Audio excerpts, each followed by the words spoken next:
Hello.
Hey guys! My B string is so far out of tune. Is it? I think so. That's fine. Unless it was just my guitar playing.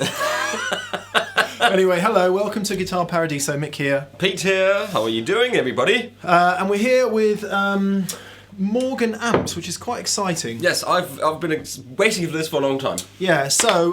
since NAMM. Yeah, if you want to know more about Morgan amps in general, obviously hit their website or watch the video we made at NAMM in January. There was me, Pete and Dan Steinhardt, and there's a really great video with Joe Morgan, who's been making amplifiers or modding and customizing amps since the mid-90s. Yeah.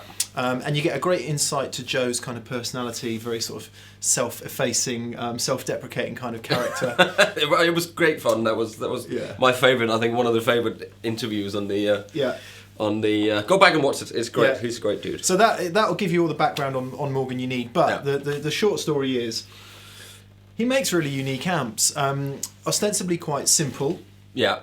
They tend to be kind of single channel designs, and have this really cool look.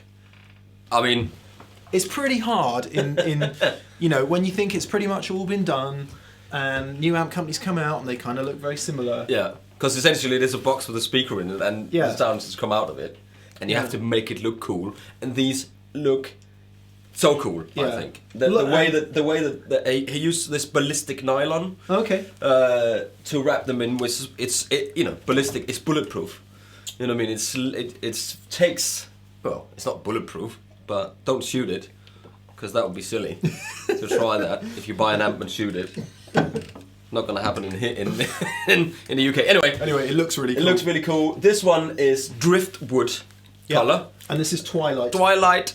And that's it's textured. It's textured, but it's ballistic nylon. Yeah, it's very nice. Yeah, it's really, really cool. It looks cool. You've got the knobs on the top, and you've got this little light on the front here that says your amp is on. Morgan is coming at ya. Not only do they look cool, there's a lot of cool people play them as well. I mean, you can go onto Morgan's website. Oh, the list is lots of very, very, shall we say, tone hunters. Yeah, some serious. So a lot of Nashville players use them as well because they got that amazing sort of clean tone. Yeah. You know, what I have here, I've got the PR12, which is a 1x12, 12 watt, 2 6v6 tubes, single channel, valve drive, reverb. So the reverb, there's a reverb and then there's a dwell switch. Yeah, we'll come on to that. In a second. It's like a Princeton amp. Yeah. Bigger power supply, so you've got slightly more headroom, so it doesn't kind of get all flubby out at the bottom. Some people really love that about Princeton's, by the way, but there's a little more power here. Yeah, so you get more headroom, and he was talking about the power, the sections. Do you remember that when it's that is such a big part of making an amp and giving it the oomph. Yeah, they bill it as a really good pedal platform. Grab and go is the phrase they use. But if you want your preconceptions changed about how big a kind of small box 1x12 can sound, listen to that. It's if you really can. Surprise me. Honestly, if you can, I was. This is the RCA35, which I really love, and then they all came into the shop, and I went in. I'm gonna have a play on these, and I plugged into this first, and it just blew me away. Yeah. Like, what? Well, is that? Okay. Without further ado, then let's hear it. There might be some standing up and sitting down during this video because we need to get to the controls to change. And they are on the top, and we put them here in the background so you can kind of see them. So let's do that. Right, then, Pete. So, go on. Go on. So clean tone with a Strat on the neck pickup.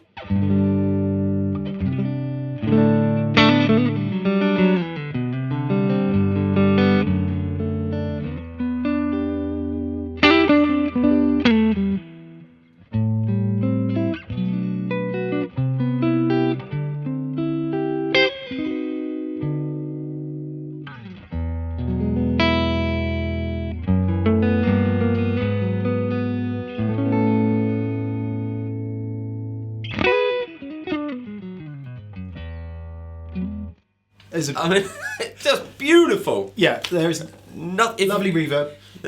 I'll just demonstrate the reverb for a second. Yeah. So just so you know, the master volume, there is only a volume knob, is on about 9 o'clock. Yeah. So it goes plenty loud, and it actually does break up. I think we should try. Yeah, if we can at some point. We need to watch the input coming in. Well, and then it's got bass, treble, volume. And it's got the dwell and the reverb switch. That's right. Okay, so I'll push the volume a bit and see what happens. Okay, let's see what happens.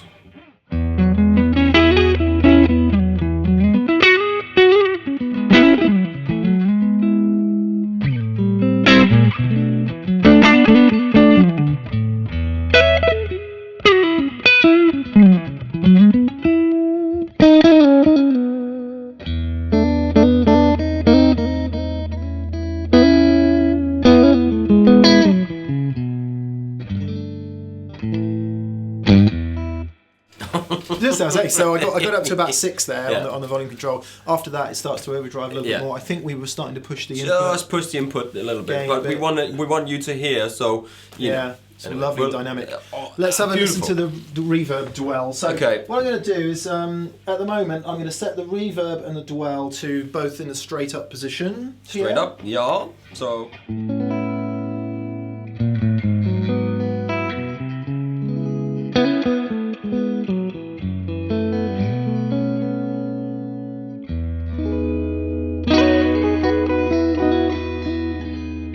And the dwell actually does the decay of the reverb. So if I turn it up, here you go, I'll bend down. If I turn it up to maximum, what you'll get is quite a swampy reverb sound. Yeah. So.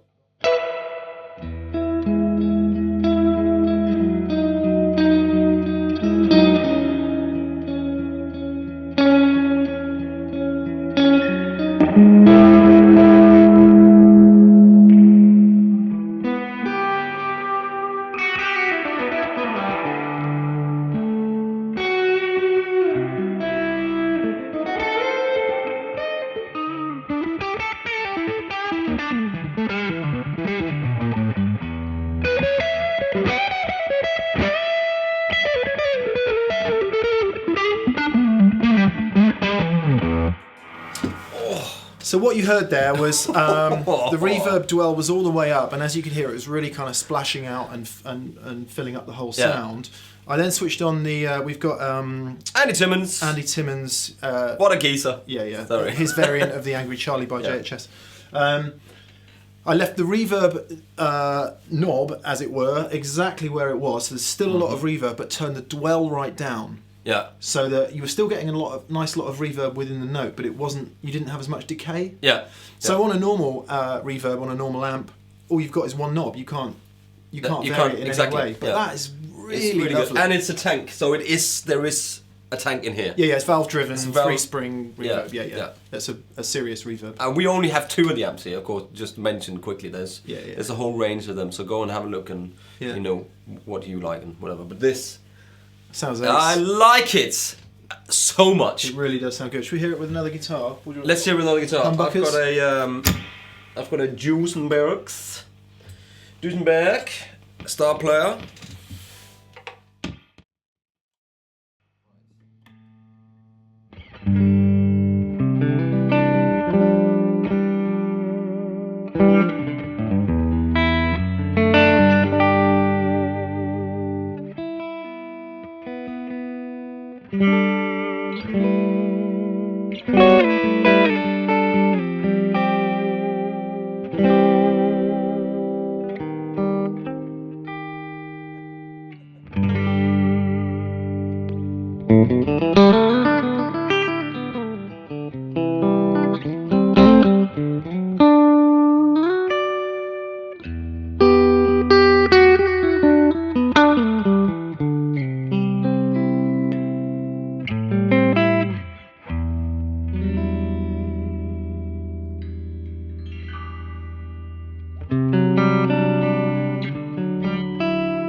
What a fantastic sound. What a fantastic sound. So that was Pete going, we put a bit of MX Hard carbon copy delay on there, the reverb in the amp. If you like clean sounds... It's just incredibly good. Yeah. Is that can you say that? Incredibly good? You can say whatever. I can say whatever I like. Yeah. So that's what I'm thinking about that. I really, really, really like it. It is, very good. Very good. Okay, so that's the... PR12, based on a Princeton, but kind of beefier, more to it. Also, I should just mention, this is kind of interesting. So not only do the amps look different, but they're built differently as well. So it's an integrated baffle, like a fixed baffle, which is part of the whole cabinet. So the whole amp is resonating together. Yeah. And it does sound, considering it's about, that's that pretty big. Okay, well, just hold the guitar up next to it. Yeah, it's not big. Sounds huge. Sounds massive. Right. It's great for, you can take it out for gigs. It will be loud enough. You Yeah. can use it in studio situations. It's brilliant. It takes pedals very well. Well done. Yeah, they talk about 10 out of 10 for me. pedal board friendly amp. Yeah. There it is. Yeah. Right, let's move on to the RCA35. So RCA35R, which means it's got reverb. Now, check this out. Matt from the store has just bought this, and I had to kind of prise it out of his hands. That is such a Christmassy guitar, if you've ever seen one. Who doesn't? Or Roger Rabbit. What's her husband? Jessica Rabbit. Yeah. Who doesn't like a sparkly guitar, eh? Well, you'll be surprised. There's somebody who doesn't. It's a bit scratched though. Yeah, you need to sort that out. Right. Anyway. RCA35. This differs. This is 35 watts Class A. That's 12 watts Class AB. This is 35 watts Class A, and it's really interesting. It's cathode biased, which means you can pull out the standard 6L6 tubes and put in a pair of EL34s or 6V6s or KT66s. Any 8-pin valve type, you can just swap straight in there. No rebiasing required because it's cathode biased. Right. Great. Blackface tone stack, so like a Fender Blackface amp, and it's got an interesting mid control which we'll come on to talk about in a minute, but the familial resemblance is kind of there.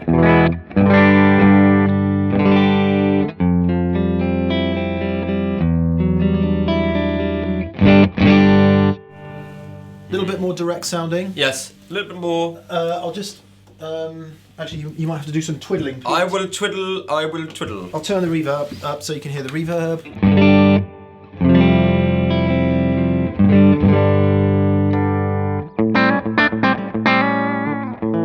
The reverb is now on 12 o'clock.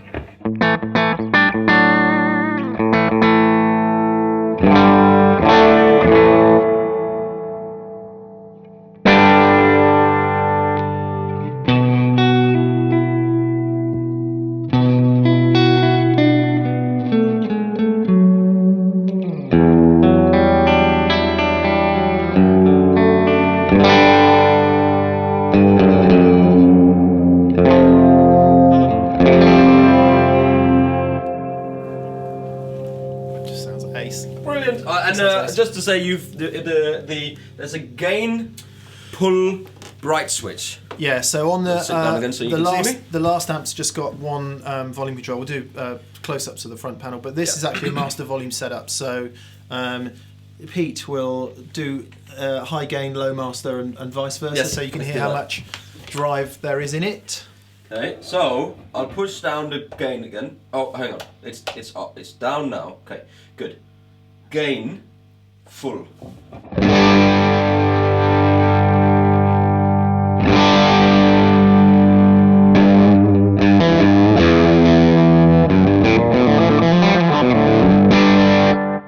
And just turn the delay off. And just before you, just push the mid control all the way around, Pete.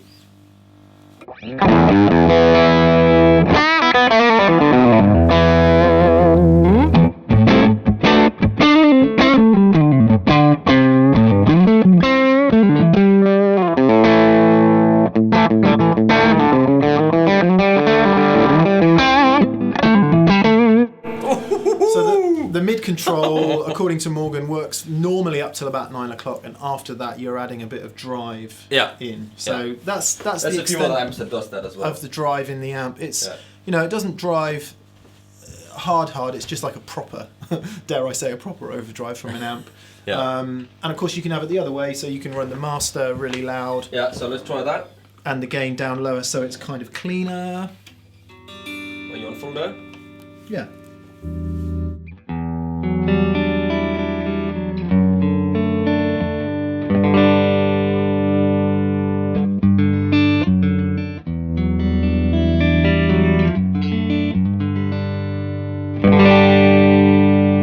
Let me pull the bright switch up.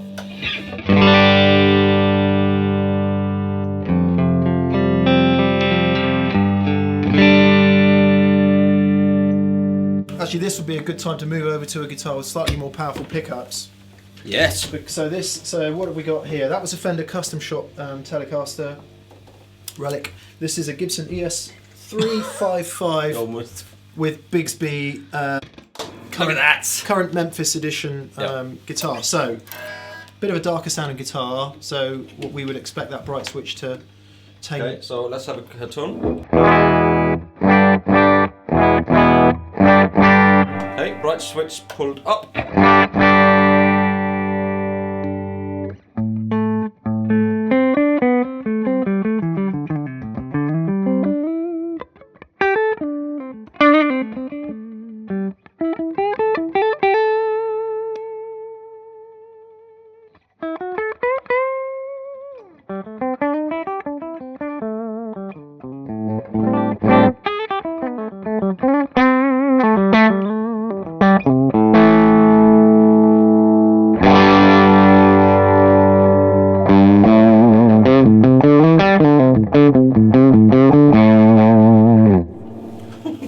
Obviously got bigger lungs than the 12 watter. Yeah. And I'm only on about 9 o'clock on there. Yeah, much more versatile tone stack, so you can go in either direction. Yeah.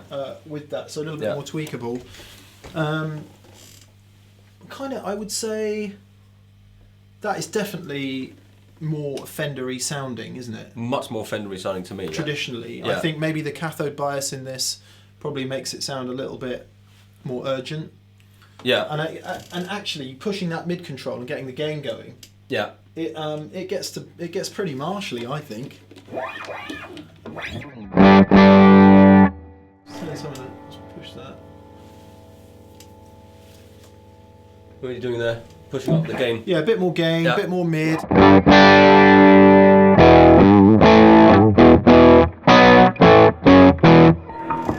Dare we mention the name? What name? A little bit Dumble? No, that's the other one. That's the other one, isn't it? Yeah.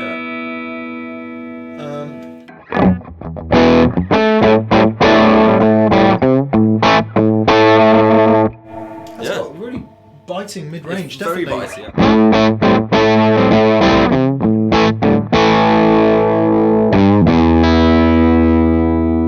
Yeah, that bottom end. Yeah.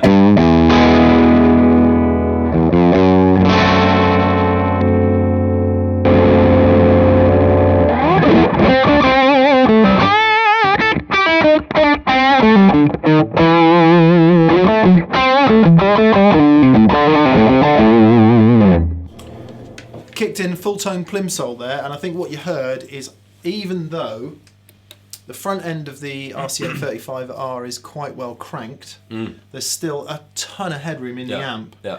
Heavy magnet greenback in there, medium magnet greenback in there. That is the best I have ever heard a greenback sound in a Fender style amp. I know. I'm surprised. I thought it was a greenback actually. Yeah, that's very nice.